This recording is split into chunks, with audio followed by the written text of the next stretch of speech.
என்றார் படகோட்டி. பேசிக்கொண்டிருந்த படகோட்டி அப்போதுதான் அதை கவனித்தார். அந்த படகில் ஒரு பகுதி உடைந்து அந்த ஓட்டை வழியாக தண்ணீர் உள்ளே புக ஆரம்பித்தது. இன்னும் சில நிமிடத்தில் அந்த படகு முழுகிவிடும்.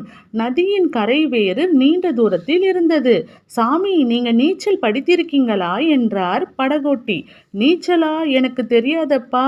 ஏன்பா திடீர்னு கேட்கிற என்றார் பண்டிதர். படகுல ஓட்டை விழுந்துருச்சு சாமி. இன்னும் கொஞ்ச நேரத்துல படகு நதிக்குள்ள போயிடும். அறைக்கிட்ட இருந்தாலாவது உங்களை நான் காப்பாத்திடுவேன்.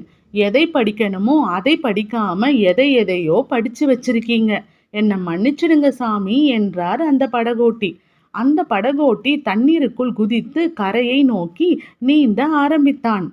ரொம்ப படித்த அந்த கர்வம் பிடித்த பண்டிதர் தண்ணீருக்குள் மூழ்கி இறந்து போனார். நன்றி, வணக்கம்.